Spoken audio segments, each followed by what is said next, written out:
Այսօր պատրաստելու ենք ռուլետաձև չամիչով բուլկիներ։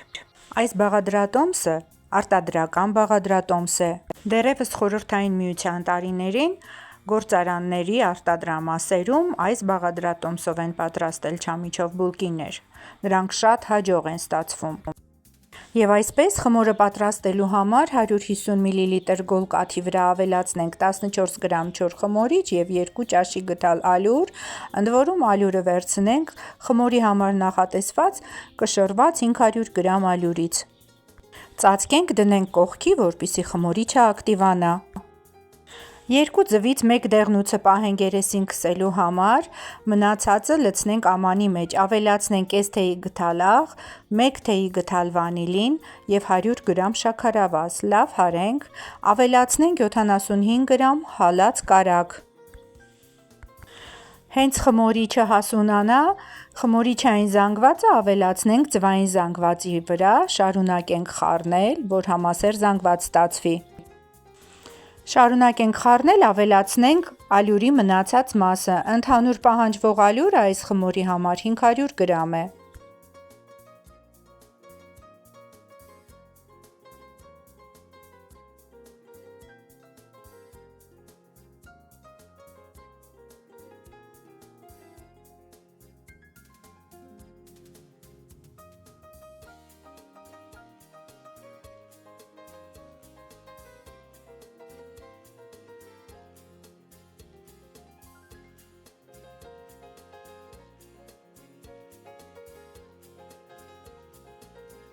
Երբ տեսնեք, որ գդալով արդեն դժվարանում եք խմորը պատրաստել,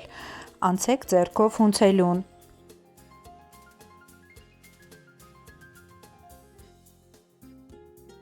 Խմորը տեղափոխենք աշխատանքային սեղանի վրա փռված սիլիկոնե գորգին։ Ամանի պատերին բուսայուղ գցենք, որտեղ պետք է տեղավորենք խմորը։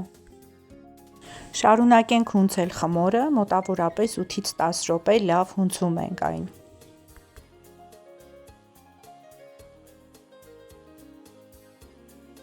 Արդյունքում պետք է ստանանք հարթ մակերեսով խմոր։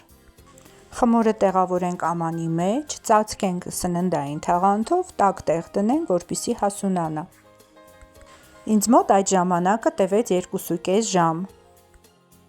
Հասունացած խմորը բացում ենք, նորից լավ հունցում, ազատվում ավելորդ ածխածնային գազից, նորից ծածկում, դնում տաք տեղ, շարունակում ենք սպասել, մինչև երկրորդ անգամ հասունանա։ Այս պահից սկսած օգտագործելու ենք միայն բուսայուղ խմորի հետ աշխատելիս։ Խմորը տեղափոխենք բուսայուղ քսած սիլիկոնե գորգի վրա։ Նշված քանակի խմորից պատրաստելու ենք 10 հատ բուլկիներ։ Խմորը բաժանենք 10 հավասար գնդերի։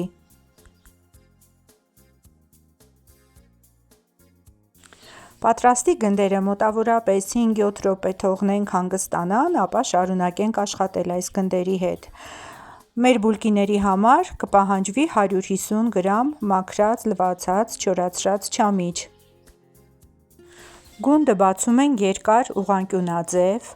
մի եզրից սկսած փռում ենք չամիչը,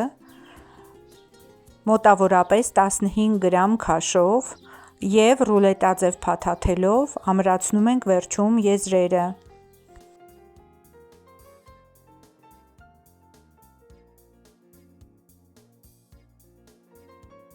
Ձևավորված բուլկիները տեղավորենք ջեռոցի տապակի վրա։ Երբեմն մարդիկ բողոքում են, որ իրենց մոտ չի ստացվում պատրաստել խմորիչով խմորներ։ Գաղտնիքը նրանում է, որ վերջին փուլում մենք մի փոքր շտապում ենք և չենք սպասում, մինչև ձևավորված խմորները վերջնական լավ հասունացած լինեն։ Պետք է ի նկատի ունենալ, որ խմորիչով խմորը վերջին փուլում ջեռոցի տապակի վրա դնելուց հետո պետք է մեծանա, ավելանա մոտավորապես 2-2,5 անգամ։ Ինձ մոտ սովորաբար այդ պրոցեսը տևում է 20-ից 30 րոպե։ Այս կերպ պատրաստելու դեպքում խմորիչով խմորը եփվելուց հետո շատ թեթև է ստացվում։